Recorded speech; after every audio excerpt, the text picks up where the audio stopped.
Welcome to the Transitional Justice workshop on the ADRN online seminar. Today's seminar is on the history of human rights violations in Asia, bringing justice and accountability to the present. So the healing wounds of the historical atrocities. The main question we are going to address is what kind of efforts have been made by Asian democracies to ensure the justice for the victims. So today's workshop, we have the three presentation. So let me just introduce myself. I'm Hyunjun Kim. I'm a professor at the Korea University. I study international human rights and international norms, and then transitional justice. I major in South Korean case, and then I study the history of human rights violation, and then the transitional justice in South Korea. And then I'm also tracing the development of the democracy and then human rights in the region. Okay. So today we have three panelists and then the presenter. The first presenter that I'm going to introduce, and then we have three country case, the Sri Lanka, Taiwan, and then Korea.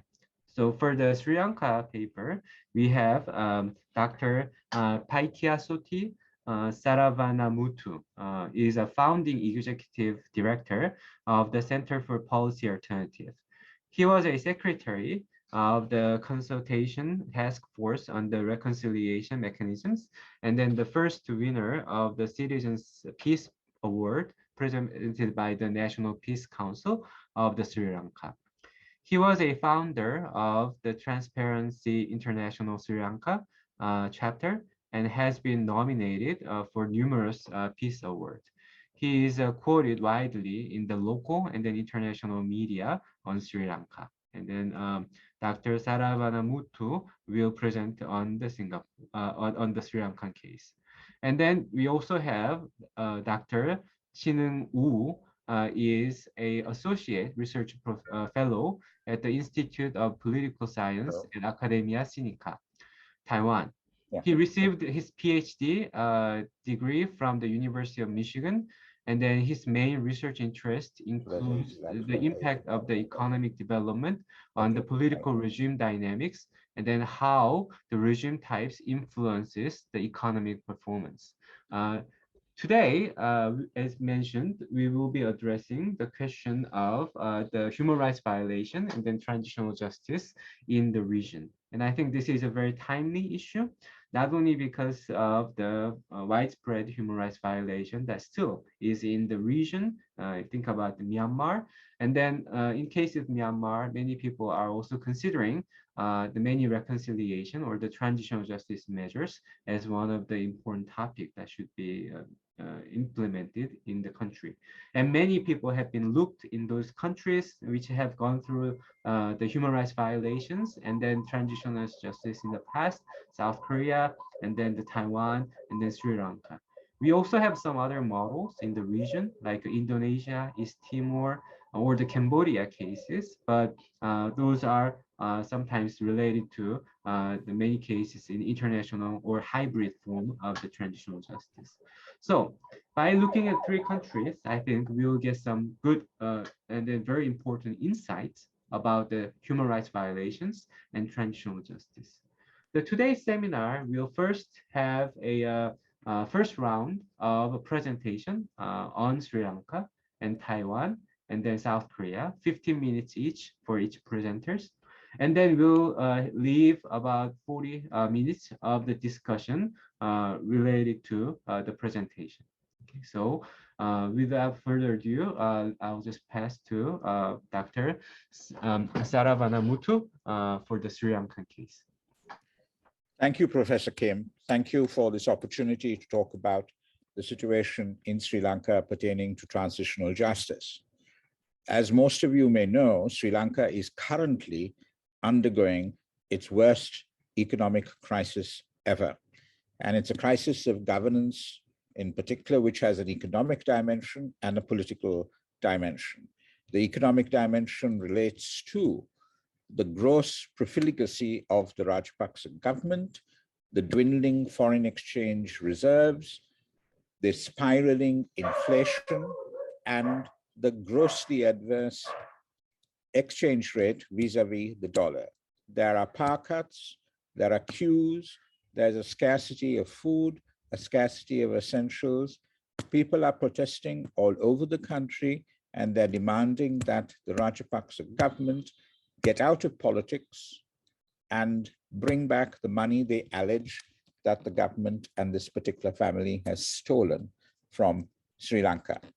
So in such a situation where the emphasis is on accountability and the fight against impunity, one would have thought that transitional justice would be at the fore.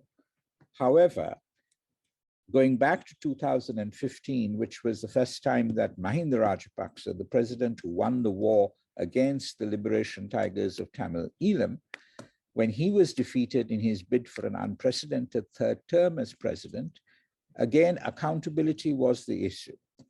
In the majority community South, the accountability meant accountability for the corruption, the financial corruption of the Rajapaksa regime. In the north and east of the country, it was accountability for the allegations of war crimes and crimes against humanity that the Rajapaksa administration were accused of. This is now returned in that across the country, the argument is about accountability, but the argument about accountability is much more about the financial corruption than it is with regard to the allegations of war crimes and crimes against humanity. So in that respect, the current climate is not particularly propitious, promising to bring up the question of accountability for war crimes. But one hopes that if there is going to be not just regime change in Sri Lanka, but systemic change, the issue of the importance of human rights, its integral part of governance in the country, will once more come to the fore, and the question can be revisited. Now, the allegations of war crimes and the crimes against humanity have been made against both the government of Sri Lanka as well as the liberation tigers of Tamil Eelam. The argument, nevertheless, in the country at large, and this is an argument in the majority community Sinhala Buddhist South, is that when you talk about war crimes and when you talk about crimes against humanity, when you talk about transitional justice, this is a way of trying to get at the government, get at the majority community, punish the armed forces, because there is no LTTE to answer for these crimes. They were militarily defeated, they have been politically dismantled, and therefore there is no one to answer for these war crimes. But that's not entirely correct, because there are ex-LTT cadre and leaders who have joined up with the government, and they can be held responsible for war crimes. But the chief accusations against the government of Sri Lanka are, of course, what caused the key issue of transitional justice. Now, transitional justice in that respect, pertaining to particular crimes with regard to the circumstances in which the final days of the war was fought. The allegations are with the bombing of hospitals, the bombing of self-proclaimed no-fire zones, the disappearances that took place during the war, as well as of those people who surrendered to the armed forces at the end of the war. Nothing has been accounted for. There are organizations, the families of the disappeared, who now since 2009 or even earlier, have been campaigning, have been going from army camp to prison camp to government institutions, trying to find out as to what has happened to their loved ones. But they have got no answer. The argument against anything being done was that, look, our war heroes in the security forces must not be turned into traitors and war criminals. The government of Sri Lanka, in that sense, and irrespective of whatever political party, has given a blanket assurance that no members of the security forces will really be tried for any of the war crimes, because that would be to say that the people who won the war won it in a very unfair and brutal fashion. And furthermore, that if we are not going to do it domestically, take up cases with regard to allegations, allowing any kind of international investigation would be a violation of our sovereignty.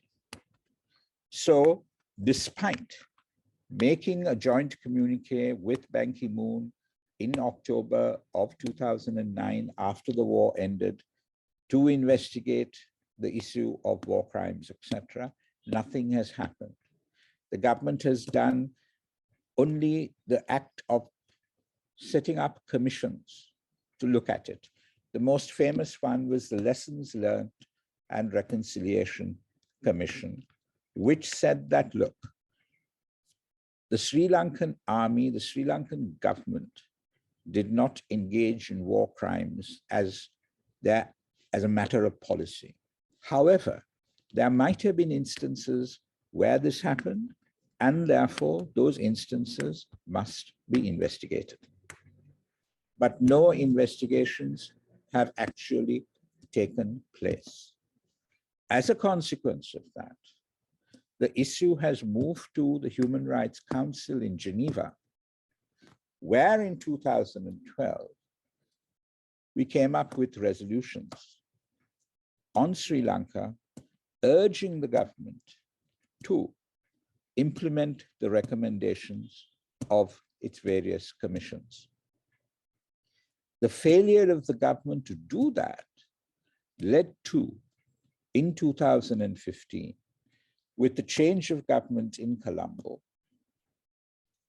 an unprecedented situation where the government of Sri Lanka went to Geneva and promised to set up 4 mechanisms of transitional justice and reconciliation. One was the Office of Missing Persons, 2, a Truth and Justice Commission, 3, a commission with regard to rehabilitation, restitution, and 4, an international tribunal with, a domestic tribunal with the participation of internationals as prosecutors and even as judges to look into the question of war crimes. Now, that was made by the Foreign Minister of Sri Lanka in 2015. In the meantime, there have been 2 instances where international probes have been done and have come to the conclusion that there have been instances where this could possibly have happened, and there must be investigations. What we have as a consequence of what was said in 2015 is an Office of Missing Persons has been set up. An Office of Reparations has been set up. The Truth and Justice Commission has not been set up. And the government, and there again, irrespective of whichever party we are talking about, has rejected the notion of setting up setting up a war crimes accountability mechanism to look at war crimes with the participation of internationals. Now, the question with regard to that is very simply this, is that if the criminal justice system in Sri Lanka was working according to the way that it should, we would not have to be talking about war crimes and crimes against humanity. It's precisely because the criminal justice commission system has failed to do that, that we have to bring it to international attention. And the suggestion is that you could have one judge who is a foreigner, whether it comes from Africa, Asia, the Commonwealth, wherever, and there could be a sunset clause saying that once the trust and confidence in the domestic judicial system has been restored, there will be no need for internationals. But that has been completely rejected. In fact, after the announcement in Geneva at the Human Rights Council of these mechanisms, the government did set up a consultative task force on these reconciliation mechanisms to find out from the general public what it thought about the government's proposals. I was secretary of that commission, and we told the government, look, you need to explain to the people first, what do you mean by reconciliation? What do you mean by transitional justice? They don't really know what you're talking about. The government came back and said, will you write the speech for us so that the president can go and make it? We wrote the speech was never made. But we continued with our consultations, both in terms of town hall type meetings, as well as focus group discussions. And we had about 7,500 submissions made overall. The point that was made by the people, both in the North as well as in the South, of the majority community and the minority community, was that we want an acknowledgement by the state of what has happened to our loved ones. We want the state to acknowledge it. What happens thereafter, whether there should be cases, whether there should be punishment, etc., was not the issue. They wanted to be acknowledged, and they felt that their recognition as full citizens of the country rested on the acknowledgement of what has happened to their loved ones. That, of course, has not happened. The Office of Missing Persons has been set up. There are something like 22,000 files that various previous commissions had also collected. The government has decided, nevertheless, to give out what is called certificates of absence to the families so that they can access bank accounts and other financial resources. But there is an unwillingness, a resistance on the part of the families to accept certificates of absence, to accept that their parents, that their loved ones are dead. They want to know instead what has happened to them. The Office of Reparations too has continued to make payments, financial payments. The Truth and Justice Commission, the government was interested in. They talked to the South Africans. They were hoping that they could establish that in exchange for notions of amnesty. But I think the issue of a Truth and Justice Commission, of people coming and talking about the violations that they are responsible for, may not work culturally in our societies, because where they have worked, I think it's with societies that have a strong Christian tradition based on the notions of guilt, rather than in our societies where it is based on the notion of shame. Yeah.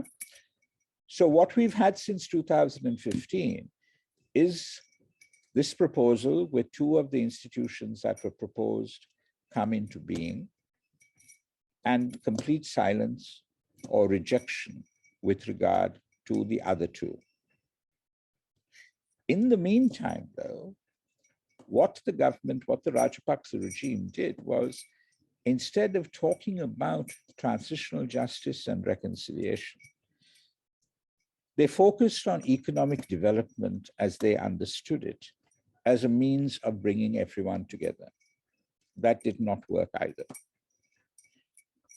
In the North and East, where the war was mainly fought, there is the largest concentration of the armed forces in the country.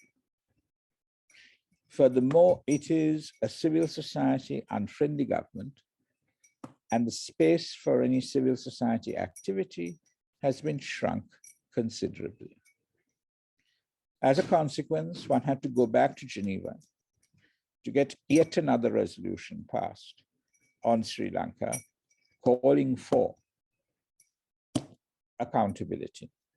And now what we have is an institution, a mechanism set up within the office of the High Commissioner for Human Rights to collect and collate information with regard to alleged human rights, war crimes, and crimes against humanity committed by both sides in the Sri Lankan civil war. So we are at somewhat of a deadlock, if you like. The government is hoping that economic development will make people forget about the human rights violations, but the people are determined not to forget about it. And as I said, currently, they are now all engaged in island-wide protests to get rid of the Rajapaksas. Yeah. So I don't think we are going to move very far on transitional justice, and certainly not until the current question is resolved. What are the real stumbling blocks to transitional justice in Sri Lanka? One, of course, is that the argument of we can't turn war heroes into war criminals. And that is tied to the fact that the army, the armed forces, are drawn predominantly from the majority Sinhala Buddhist community, and that community is unwilling to come to terms with the injustices that have been made with regard to the minorities. Because apart from the issue of human rights in terms of war crimes and violations, etc., there is also the question of their political rights and freedoms that have to be granted, and that has yet to be done. Secondly, the Rajapaksa regime draws its legitimacy from the armed forces and from the Buddhist clergy. Unfortunately, in the Sri Lankan situation, the Buddhist clergy have not come out and talked about reconciliation. They have come out and talked about the justice of fighting against terrorism, but they have not come out and talked and taken an active part in the arguments about reconciliation. And so they are a major determinant of popular opinion and sentiment, and they need to be changed in that respect. Yeah. A third point, I suppose, is that allegations of war crimes and allegations of crimes against humanity are also leveled in particularly at the current president of Sri Lanka, Gotabaya Rajapaksa, who was the defense secretary under his brother, Mahinda Rajapaksa, the current prime minister, but then the president. The Rajapaksas need to stay in power in order to see that their dynasty is fully institutionalized in the political fabric of the country. They recognize that if they leave power, they will probably be open to prosecution, universal jurisdiction, all of that. President Gotabaya Rajapaksa, until he ran for the presidency, was a dual citizen of Sri Lanka and also of the United States. And it's possible that he can face civil prosecution. The United States has put travel bans on the commander of the army, who is a close associate of President Rajapaksa, etc. So the stalemate continues. The determination of the families to seek justice also continues. What we need is in Sri Lanka a kind of paradigm shift to recognize that there is not just one nation, but many nations in the country, many peoples in the country who can be accommodated within the general rubric of being a Sri Lankan, but being a Sri Lankan Tamil, a Sri Lankan Sinhalese, a Sri Lankan Muslim. Instead of moving towards reconciliation, and any kinds of notions of justice, arguing that justice should be restorative justice rather than punitive justice, what the Rajapaksas did is to open up a new front of conflict with the other community, other minority community, that is the Muslim community. Now, this came to a head with the April 2019 Easter Sunday bombing atrocity, whereby allegedly Muslim extremists were responsible for killing Christians largely, Christian Sinhalese, but not just Sinhalese alone, in churches and in hotels. The Catholic Church alleges that there is a much deeper conspiracy and suggests that members of the current government, high-level members of the current government, could well have been involved in that attack. But the focus in terms of popular opinion and sentiment has been against the Muslim community. And you've had extremist Buddhist organizations spreading hate speech and inciting the Sinhala community to violence against the Muslims. And there have been instances of violence. In the context of the COVID pandemic, the government decided that anyone dying of COVID had to be cremated and could not be buried. This, of course, went against the fundamental tenets of not just the Muslim community, but other communities as well. But it was particularly focused against the Muslim community, and they were told that they could bury their dead only in one location. Despite local and international scientific opinion saying that there was no danger from burying people who died of COVID.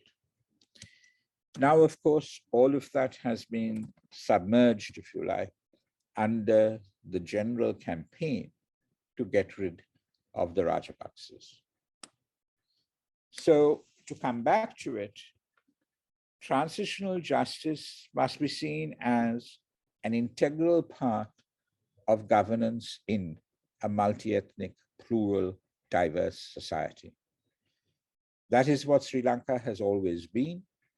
We have, whether we formally acknowledged it or not, practiced a notion of unity in diversity. But what we need is strong institutions and a proper, vibrant popular culture to animate that idea. The Rajapaksas are talking about one law, one country. And the fear of the minorities is that that one law, one country will be a singular Buddhist hegemonic state where the constitution says that it will be unitary and where it will make Buddhism, if not the official religion of the country, it will make it as it is. Article 9 of our constitution states it will have the foremost position. So a lot is set up that is opposing and resisting the moves towards transitional justice. But the push towards it has not died down, and I doubt it ever will. Thank you. All right. Okay, thank you very much, Dr.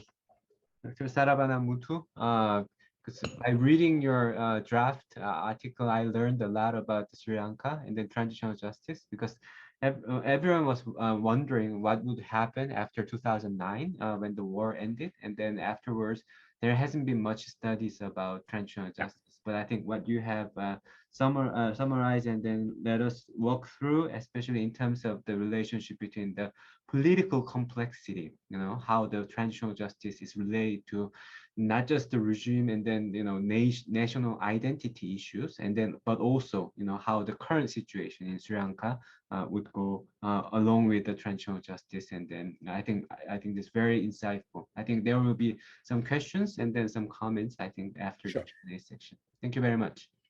Now we move to Dr. Wu on the Taiwan case.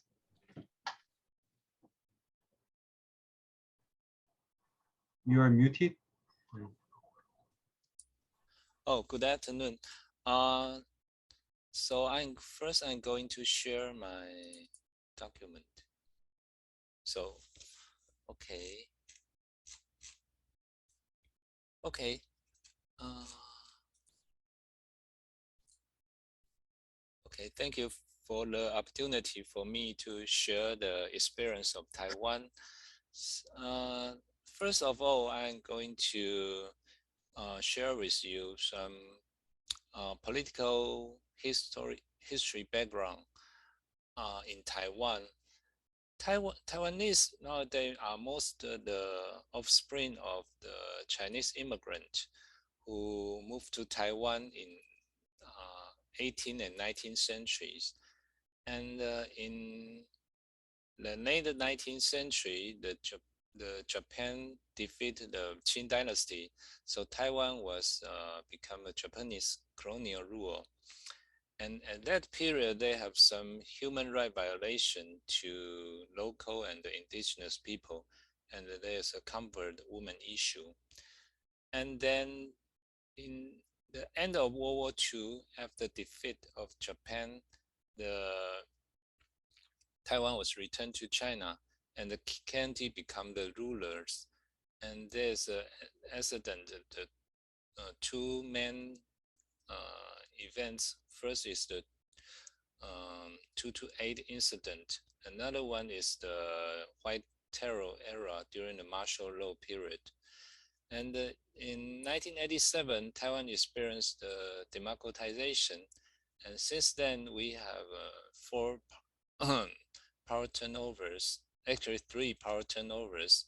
And now we passed the Huntington's, the two turnover test that become a democracy, consolidated democracy. So the two main issue in Taiwan's transitional justice is the first is about the 228 incident. It took place in between February and May 1947, and about 8,000 to 11,000 victims. And the since 1995, there's some measure to address this issue, and there's a compensation act, and hundreds of victims have been compensated. The background of the 228 incident is the conflict between native Taiwanese and the mainlander. During that time, the KMT government moved to Taiwan, and there's a gap between the Taiwanese and the mainlander about the governance, because Taiwan is relative peace for the past 50 years, and China is underwent the civil wars and the Japanese invasion. So the governance level is not really good. And there's at that time there's a civil war in mainland China, so there's inflation in Taiwan. Also, the identity of local people began to change. Some people do not strongly identify with China. So there's a there's a riot erupt across Taiwan, and about the governance issue and about the economic condition, and the Nanjing government sent troops to Taiwan and to suppress the riots. And another issue is the White Terror era is much longer. It's under the martial law from 1949 to 1987, about 30,000 to 70,000 military court cases. And from 1998, there's a government set up a compensation fund, and since then more than 10,000 cases were compensated. The background is the Cold War era. There's a strong antagonism across the Taiwan Strait, and the mainland China the communist China try to take over Taiwan. So Taiwan government has to impose some harsh measures that try to prosecute the spy from mainland China. But at the same time, the government also prosecute those people who are sympathetic to communism, and there are other people who promote political freedom, and so they will also be targeted by the government and become the victims. So the transitional justice in Taiwan, the beginning of the transition justice is the end of the authoritarian rule, and during the 1988, and when Li Denghui, the first Taiwanese president in power, took power after the the death of the authoritarian strongman Jiang Jingguo. And so there's some measure to address the transitional justice problem, the transitional issue. So there's some compensation and then some report about the truth of the historical event, and there's a apology for the historical events. And then after 2002 and until 2008, the DPP took power. The year 2000 is the first year of the power turnover in Taiwan, and but that time the DPP only controlled the executive branch and do not control the parliament. So it's an 8-year minority government. So it tried to implement some measure to restore the 228 and the white terror victims' reputation. But on the other hand, he tried to deal with the ill-gotten property by political party, by KMT. During the authoritarian era, the KMT accumulated a large amount of wealth and become its own party assets. And that party assets is spent during each election and make the election unfair. So the DPP tried to deal with that issue, but because it's a minority government, he cannot get the law passed. And at that time, the attention from the public is also low. And then is the President Ma Ying-jeou's period from 2008 and 2016, and he reopened the investigation into 2 cases, but did not find convincing conclusion. And he established the National Human Rights Museums, and he apologized again and again about the 228 accident and the white terrors. But the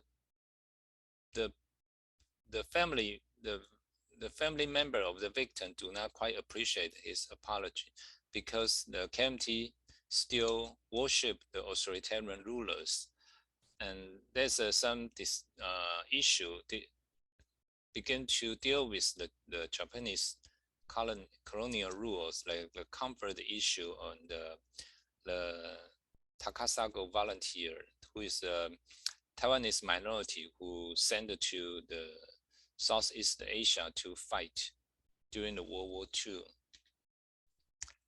And then the Tsai Ing-wen come to power in 2016. It's the first time the opposition party who control both the executive and the legislative power.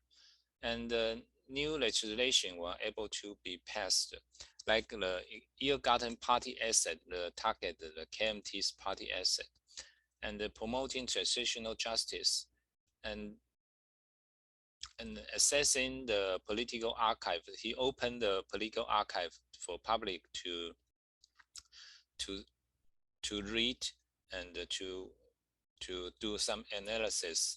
So in this way, people can realize what the perpetrator really do during the authoritarian era.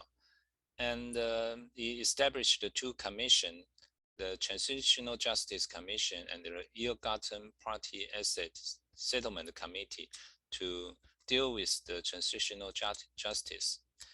And for indigenous people, he do some apology, but do not do much beyond that.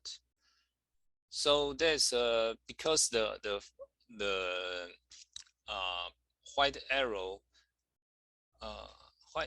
white terror eras cases were open to the public, so people can do some statistics about the distribution of the cases in different period.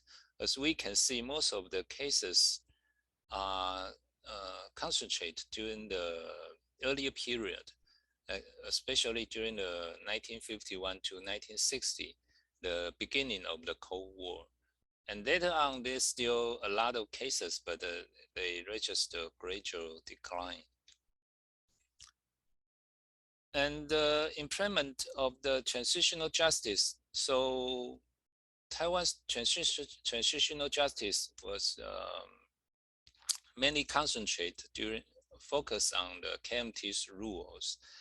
And because KMT during the authoritarian rule, they have a two act, and they use the Betray Punishment Act and the Article 100 of the criminal law to prosecute and punish those people who do not follow his rules.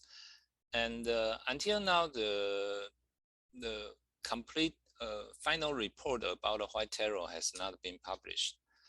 So the current trend regarding transitional justice, the Taiwan's transitional justice can be characterized by compensating the victims, but forgetting the perpetrators. The one main reason, I think, is that the Huntington's argument, if the former authoritarian government is still able to stay in power after democratic transition, it will not agree quick, complete transitional justice. So because the KMT is still in power, either in control the presidency or it was still a powerful force in the parliament, so it can block the proposal to make the transitional justice go quicker. And the DPP government also choose to prioritize holding institutional perpetrator accountable and postpone dealing with the authoritarian ruler to avoid the social unrest. Because the authoritarian ruler have some symbol, like especially in Taiwan, there's some ethnic division between the mainlander and the native Taiwanese, and the DPP supporter are mainly the native Taiwanese, and KMT elite are composed of mainly the mainlander. And so their people's view about transitional justice are really associated with their party identity. So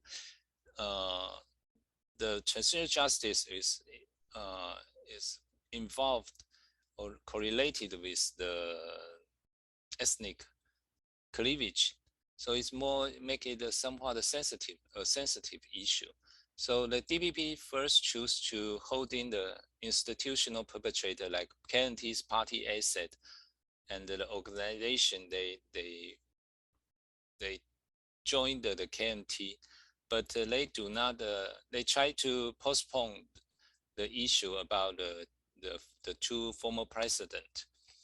And they also do not hold the individual perpetrator accountable, like those judges or prosecutors.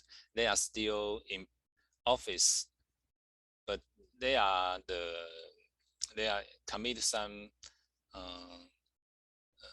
injustice during the authoritarian rule, but they are still in office. And the last three, but on the other hand, in Taiwan, the social atmosphere has changed because the the younger generation, they are more identified with Taiwan and less sympathetic to KMT's position, and they are not, they do not have authoritarian nostalgia, and they tend to expose more liberal ideas. So in the long run, we will see more pressure on the government to erase those authoritarian symbols like monuments or organizations.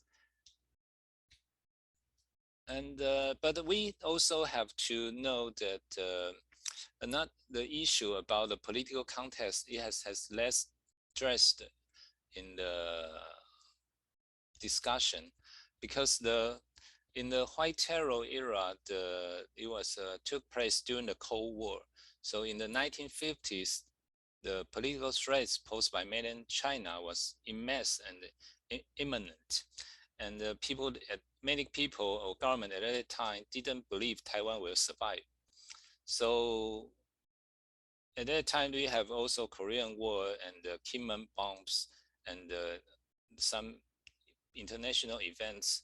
So given the background, some of the harsh measures to stabilize the regime on the island are likely to be understandable. But of course, there is no due process for the trial at that time, and many of the victims are innocent. But the international political context should be part of the conversation. And also, after 1960, the tension between the two camps declined, and Taiwan has stabilized. And still, they have some international conflict, but the necessity of imposing political repression to ensure security of Taiwan was reduced significantly. So the repression in this period served to significant degree only to secure authoritarian rules. So we need to differentiate the political context, and then we are able to assess the responsibility that the government, the decision maker, should bear.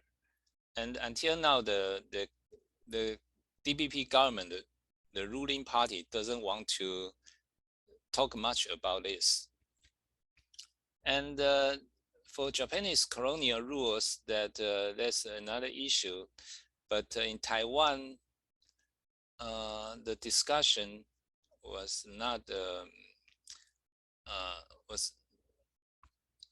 not widely discussed, and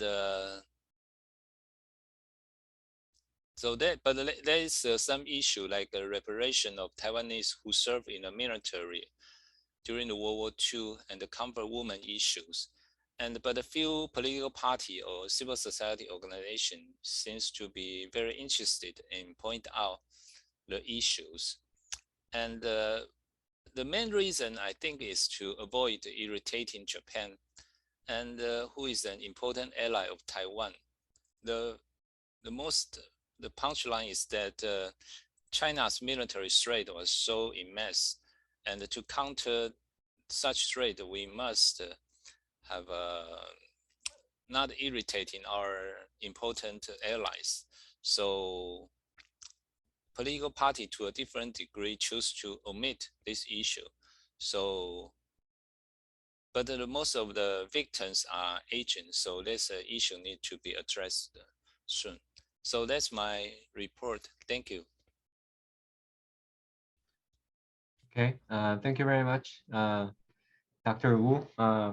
And then by reading your draft, I also learned of many issue about the Taiwanese case, especially compared to the Sri Lankan case, especially Sri Lankan case out of civil war, intense period was there. And then in the Taiwan case, there was a 228, which is a very intense phase, but afterwards, it was a very long time of the White Terror, which lasted a long time, and then more systematic. And then it shows a little bit of difference how the government could react to a different kind of human rights violation. So, and then I think something that you mentioned about the international political context is also important thing, which also affected, could affect Sri Lanka and the Korea. And then I think it's a very important issue.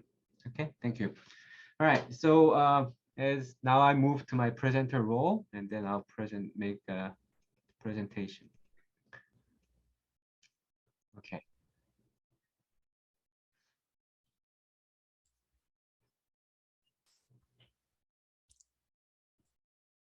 Okay, so let me start my presentation on the Korean case, the transitional justice in Korea. First, let me show you the transition of the political transition in South Korea.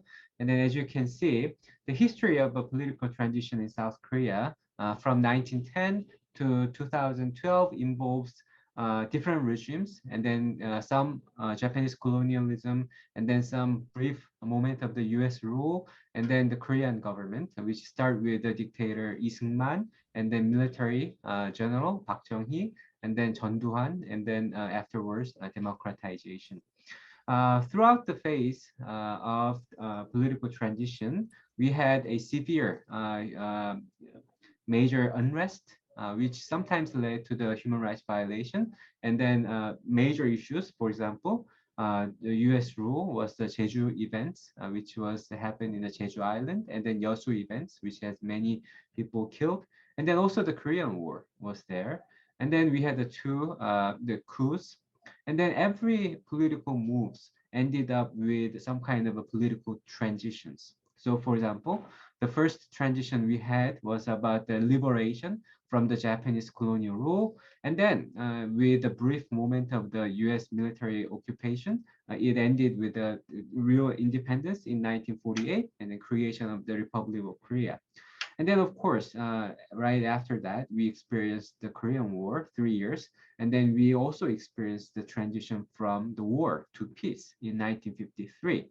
However, after that, the dictatorship lasted by Lee Seung-man, which is a patriarchal dictatorship, and then that was overthrown by the student revolution in 1960. However, immediately, there was a coup, and then which is another political turmoil.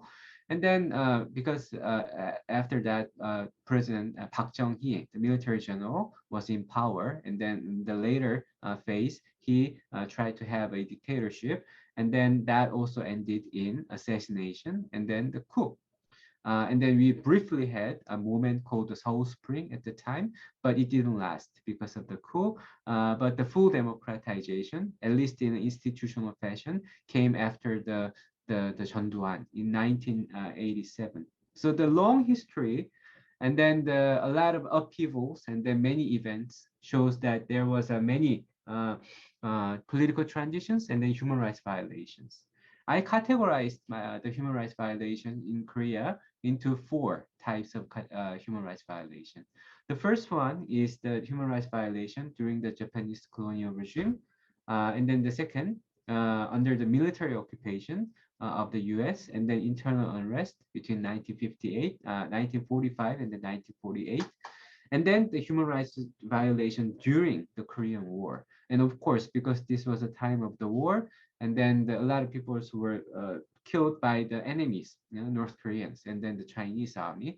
But many people were also killed by the Korean military, by the Korean military police or the military or the police, in order to secure the rear front of the war. So that also caused a lot of the civilian death, especially people with a socialist inclination or some kind of a previous communist or the socialist activities, and their families were rounded up and then they were murdered, not at the front line, but at the rear end of the war.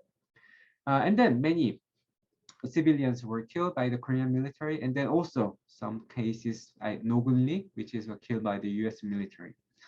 And then after that, we had the very similar period of white terror as the Taiwan, which is a long period of very systematic but small, not the largest scale, but compared to that, war and then unrest, the human rights violation, the number itself was lower, but continued systematic human rights violation, including the torture, mass torture and killing, and then the disappearance, and then the arrest and detentions, illegal. So those happened afterwards. The Korean government, after the formal democratization in 1987, have created many commissions, and then many trials, and then sometimes reparation commissions in order to address the past human rights violation. So these are the examples of the three commissions, which shows that the one of the biggest ones, the Jeju Commission, and then Truth and Reconciliation Commission of Korea, and then the Commission on the Suspicious Death, which is among other commissions, which are the largest one. Let me show you what kind of efforts the Korean government made after the transitions. So I don't expect you to read, all the measures that the Korean government have done, but I just want to show you what kind of measures were adopted and then devised in order to address the past human rights violation. So in terms of the Japanese colonialism, immediately there were commissions and special courts in order to address the past human rights violation. And then it also continued after 2010 regarding the forced labor, and then regarding the victims of the overseas, the military conscription by the Japan. And then the industrial conscription. And then for the internal unrest, also something was made in 2000, 2020. And then the Korean War, also there was a measure during the Korean War in 1951, but also afterwards until 2005. And then also here, the repression by the non-democratic regimes, where there was various measures here. Let me show you the three characteristics of these Korean measures. The first one is that it was heavily dependent on the truth commissions. So Professor Wu mentioned that the Taiwan model, which is a combination of the compensation and then forgetting the perpetrator. The South Korean case probably is a truth-seeking and then the forgetting of the perpetrator. So many of the red marked ones are all truth commissions. One that focuses on finding what happened, or trying to find how the person died, or whereabouts persons, or sometimes finding out the remains of the person. Okay, so truth commission, heavily dependent on truth commission. The second aspect is that there had been earlier efforts of transitional justice, usually immediately after the transition or immediately after the human rights violation occurred. So for example, for the Japanese colonialism, something happened in 1948. And then for the Korean War, during the Korean War, and then after about 10 years, there was a commission created. But these blue marked ones were all failed at that time, regarded as a failure. And then because of the failure, later, in 2004, 5, 2008, and then 1993, all those are the later efforts to address exactly the same issue that has been attempted but failed. Okay, so it is kind of a lot of trial and fail and then redone of the truth commissions. The third categorization is that about the timing. So South Korea recently had 3 truth commissions initiated. So 2020, the Truth Commission on the May 18th Democracy Movement, which is about Gwangju. And then in 2021, the Truth Reconciliation Commission, the second phase of the Truth and Reconciliation Commission. And then this year, the Yeosu Suncheon incident Truth Commission has been started. Interestingly, what these the green marked ones shows is that it depends on the regime. So which kind of regime, which is currently the Moon government, which is currently will soon end its tenure, but the Moon government, which is more sympathetic to the past, the victims, and then the addressing of the past human rights violation, they continuously create the new commissions. But if you compare that, the green ones, And then if you try to find the, anything that happened in 2010, it's very difficult to find. So from 2009 to 2017, there was very few efforts to address the past human rights violations. That is because that was the time when the Lee Myung-bak and then Park Geun-hye regime, which is a conservative regime, which is more close to the military and police and then the previous authoritarian powers, were in charge in the administration. So at that time, there was almost no efforts to address the past human rights violation. So this kind of shows that the Korean, the path. Okay, so in the remaining time, rather than going into what these details about what the human rights violations are and then what kind of efforts they were made, I'll address some implications. And then let me show you the first one. The first one, implications that I want to emphasize in my final paper is about the achievement of the transitional justice measures. It is very difficult to, because a lot of truth commissions were made and then a lot of efforts were made, it is hard to deny that there were some consequences. There were some achievements of these transitional justice measures. So I think, I organized the efforts of these achievements into the three kinds of the criteria, three categories. The first one is, of course, because South Korea focused on truth commissions, the finding the new truth was the one.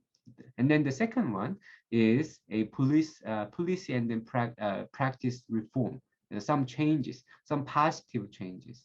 And then last one is very slow, but is still ongoing, is seeking accountability.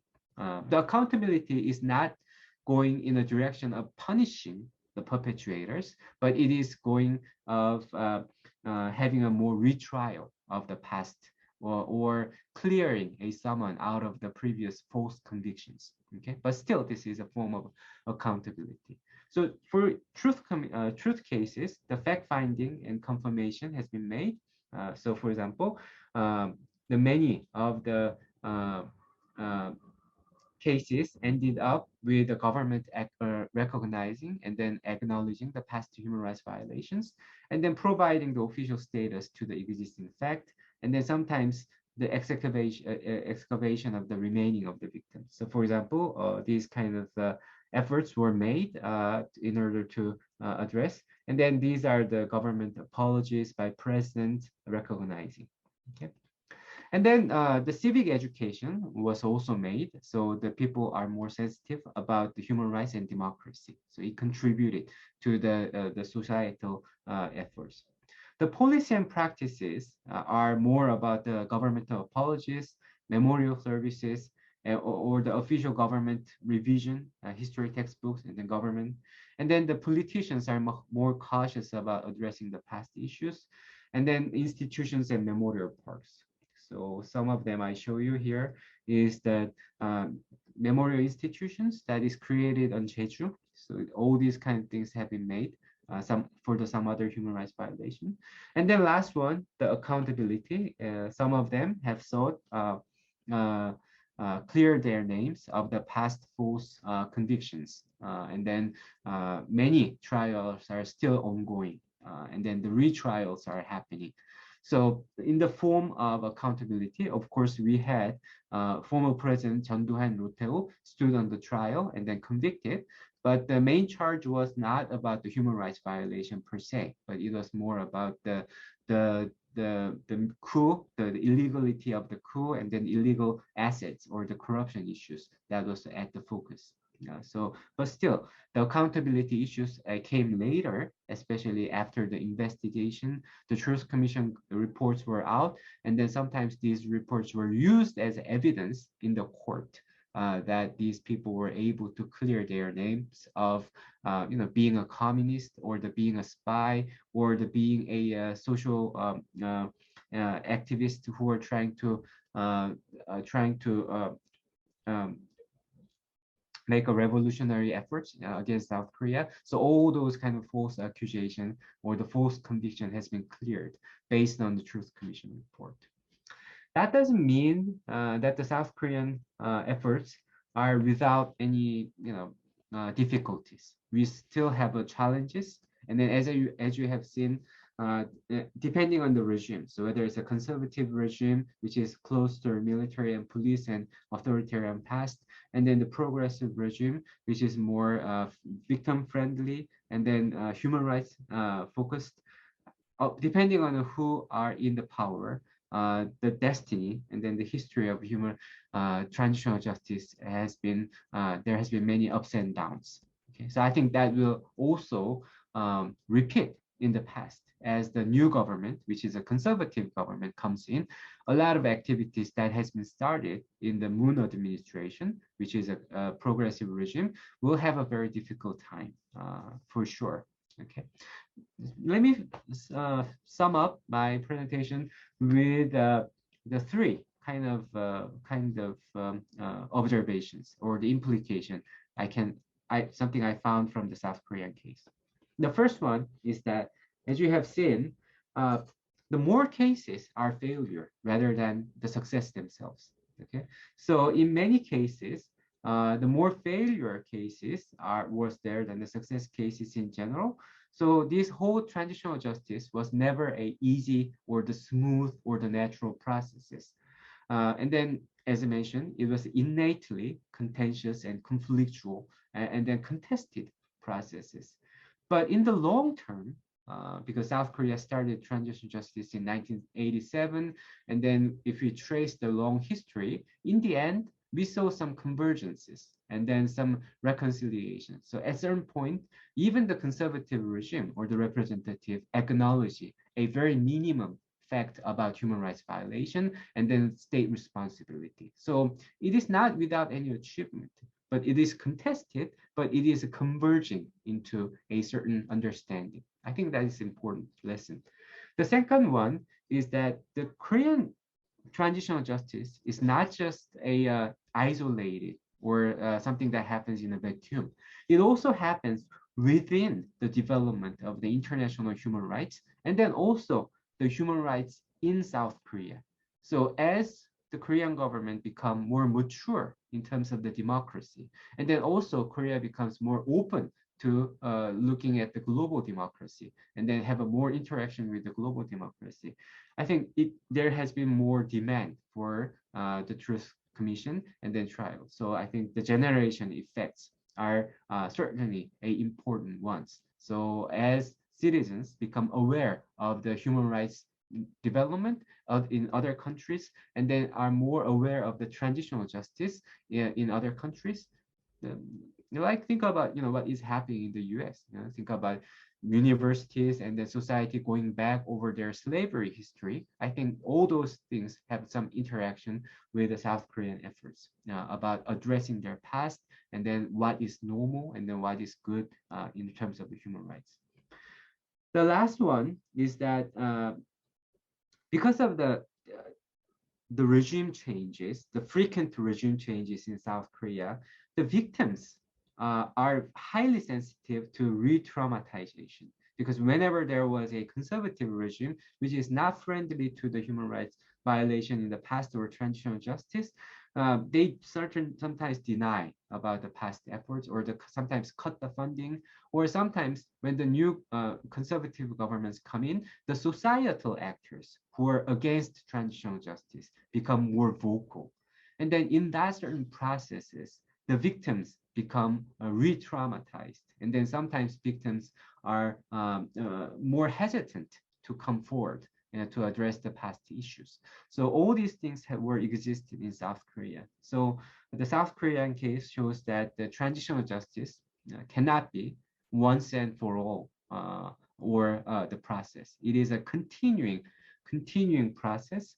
But the one thing, I think similar with the Sri Lankan case, I think one thing I realized in Korean cases are victims or the activists who are sympathetic to the victims are so resilient because they have grievances until those grievances and then the rancor and sometimes anger is diminished or disappeared, they will be politically active and then socially active, and they will be demanding whenever there is a chance to. So I think this is one power or the one momentum that moves the transitional justice in South Korea. So I'll stop here, and then I'll now go back to my moderator function, and then I'll lead the discussion. So I think we are a little behind, but I think remaining 20 minutes time, I think we can have a certainly good discussion comparing, the South Korea, Taiwan, and then Sri Lankan cases. So I don't think there is any question from the audiences, but I think this is a time. If you have any question, you can send the staff the question. We can address those questions with you. I think that'd be great. Otherwise, while waiting for some questions, as a moderator, and then I also had a very interesting time hearing the two other presentations. So if you have any questions or comments, you can raise your hand.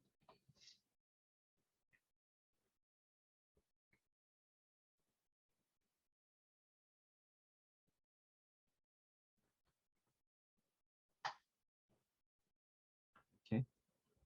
Yes, Dr. Wu.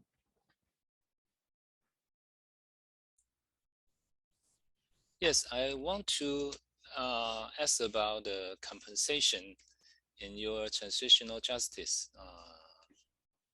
scheme, Yeah. because it's important in Taiwan. First thing we think about transitional justice is to compensate the family of the victim with money, and I didn't see you mention about this part. Yeah, thank you. Okay, so I think the compensation. I think there's a compensation. Something that I also was going to ask you about the Taiwan case, because you said the Taiwan case is a compensation and then not focusing on the perpetrators, but the South Korean case was more truth, and then we move on to the compensation. Well, in Korean case, I think some cases were started with the 228 model, focusing on the reparations, or they didn't refer to it as a reparation, but compensations. But the Gwangju cases, that they started with the giving reparation to the individual victims. Okay. And then I think as early as 1987, and then they started with the reparation committee, and then they investigated who the victims are, and then after finding out, screening out the victims, and then they gave individual members some money for the reparations. Okay. But in other cases, I think the Korean government and then activists, for example, did not focus on compensations. They were focusing more on the collective compensation in the first, meaning that the victims get their memorial site, or research foundations, or or memorials, or the museums, I think, as a compensation for the collectives. But I think the Korea at this point, especially, are moving toward the individual compensation, because after they find the truth and then got the collective compensation, and then the last frontier, a lot of activists think, is an individual compensation.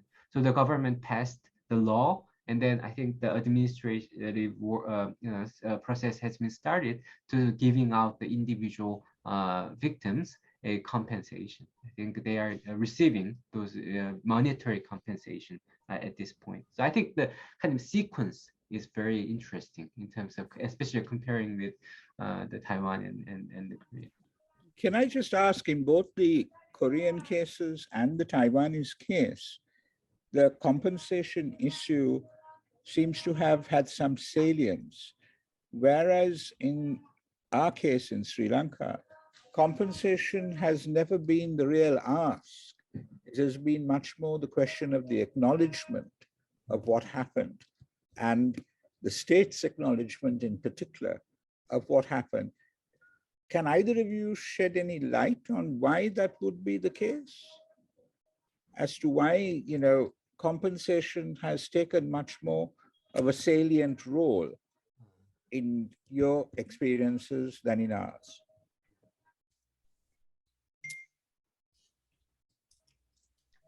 Dr. Wu, I think because Taiwan case started with the compensation process first, I think it's a bit more because South Korean case was more about acknowledging first, and then the collective compensation, Okay. then individual Okay. compensation. So the truth has to be there in the first. Yes. I think in the Taiwan case, I don't know, Dr. Wu could answer. I I guess I think this has to be make a thorough research to answer the question. But I think the one likely reason is that the number of victims are relatively limited in Taiwan. Like the 22AS incident, they are less than 1,000 people of which are traced, can be traced. Actually, victim might be higher than that, but because it's 70 years ago, so it's a long time ago, so it's less than 10,000 people. And for the white terror, it's less than 10,000 people. So I think it's manageable. Another reason is that I think because KNT was in power for most of the time, and it's a sensitive issue to really to judge the authoritarian rulers or to make some monument who reveal the misconduct of their former leaders. So they rather spend some money and to compensate, to close the events. I think close the events. That's what I think. Yeah. So in the Taiwanese case, the payment of compensation constituted a kind of closure. There was no question of prosecution or anything like that after compensation was paid. That was the conclusion of the case, as it were. Yeah, I think the KMTs was thinking about that, but the opposition party he want more. They want more. They want the truth. They want who did all the things. Okay. Yeah. So they have a different demands. Yeah. Okay. Okay, we have one question from the audience. Kang Na-kyung asked, let me read the question. I think this is about the South Korean one. So thank you so much for the interesting presentation. I have a question on the Korean case. Why did the Yeosu TJ commissions, which was created in 2022, long after the incident? Does it have an impact on the TJ process? Okay, let me answer that question because the Yeosu case is very important case. Victims, when it happened in 1948, the victims continuously made an effort to create the Truth Commission, even within the regional government, not the national government, but the regional government, the local society. But because this event was a event that started as a mutiny by the military, the communist, oriented some soldiers was a habit started a mutiny, and then in order to have that insurgency quelled, the national government and the national military came in and then killed not only those military but also many innocent victims. But so continuously victims tried to raise their voices, but because of the issue itself, it was very difficult to have the unified voice about how to deal with the past. And then many people didn't sympathize with this issue because they thought this is a rebellion, especially known as a Yeosu Suncheon Communist Rebellion. So I think because of that strong ideological shackle that it has with the events itself, although it had a lot of the civilian death, that it took a long time. But because of the local activists' efforts, it was possible to create the transitional truth commissions. And I think it is right that, as you mentioned, it is the impact of the other truth commissions. They have seen what the Jeju have done. They have seen what happened to the Korean War victims, and then they have seen what the Gwangju, after 30 or after 40 years, create the Truth Commission, and then they been more actively participated in advocating for the Truth Commission. Okay, thank you. Thank you for the very interesting question. Is there any other question or comments among? If not, can I ask you, Saravanamuttu, about Yeah. Sri Lanka, and then especially that you mentioned about the religion was very interesting to me. So, learning from the other country model like Rwanda or the Europe cases, you said it might not be good because in the Sri Lanka, it is not, they are focusing on the culture of the guilt, but in Sri Lanka, it's more about shame, right? Is Can you elaborate any more about this culture behind the shame and then why it is blocking the transitional justice? Well, I mean, the thing is this, is that, you know, if the model of the Truth Commission is a la South Africa, for example, where people come and make full confession of the wrongs that they did, in the Sri Lankan case, an individual coming in making that full confession will then cast a blight on his family. That a member of this family has come out and said that they have done such and such. And as a consequence, there are all the implications of can his sisters be married off? Do you want to get married to the sister of a war criminal or a self-confessed person who did such a horrendous thing? There is all of that. Whereas I think the Christian notion of sort of guilt and about confession and all of that makes for a greater motivation to come out and say, yes, I did this wrong. I am now confessing and I ask for forgiveness. Yes. Is the kind of thing. Because I can't think of a situation in which a country where this has happened has had a sort of non-Christian culture. Yeah. So there is that issue. I see. Okay, thank you very much. Yeah, now I understand what you mean by the culture of shame and how it blocks the transitional justice. It's much more sort of collective, whereas the guilt is individualized. Okay, I see.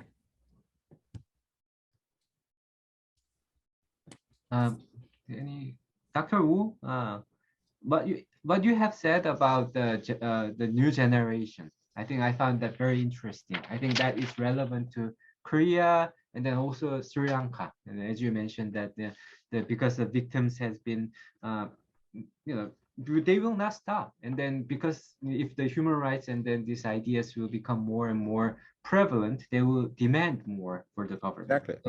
So in terms of Taiwan, Dr. Wu,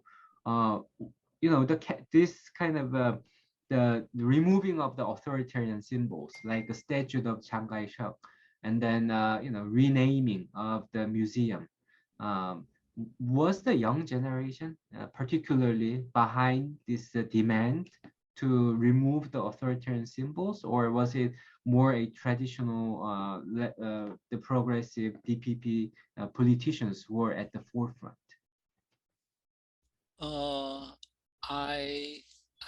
I can't really tell I think both of them. I think the young people are more likely to make big progress, but the DPP government was a little bit conservative about this issue, because if you quickly change or even tear down the memorial hall, then there will be some social conflict, because some mainlanders who follow Chiang Kai-shek to Taiwan, and they and their offspring think Chiang Kai-shek was the one who saved their lives.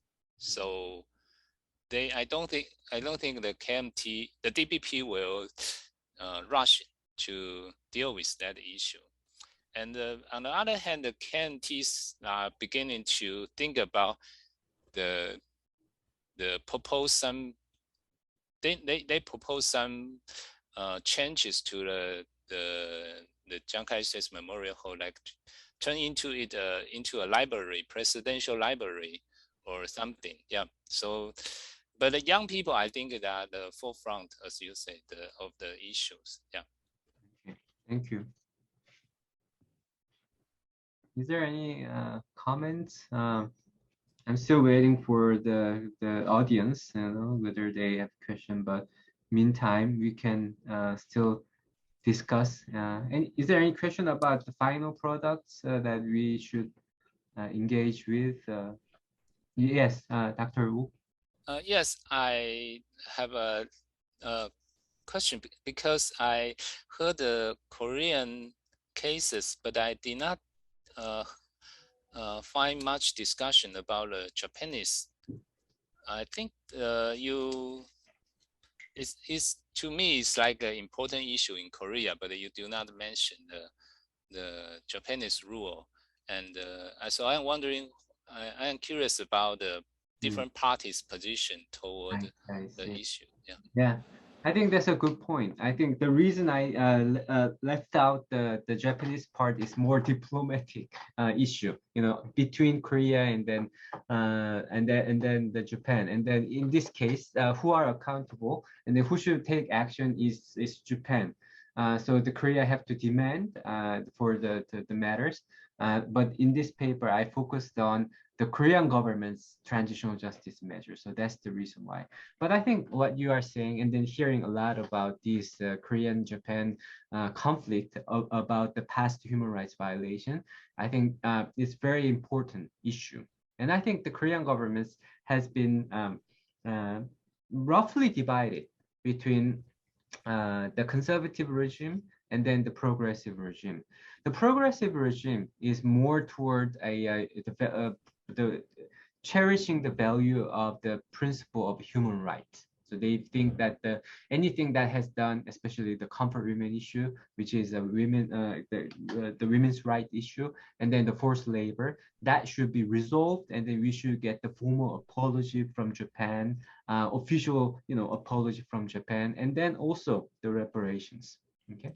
And on the other hand, the conservative have been more lenient in terms of the Japanese guilt, and then they look at the Japan-Korea relations and then the kind of futuristic vision. So I think there's a clear divide in terms of the political sides.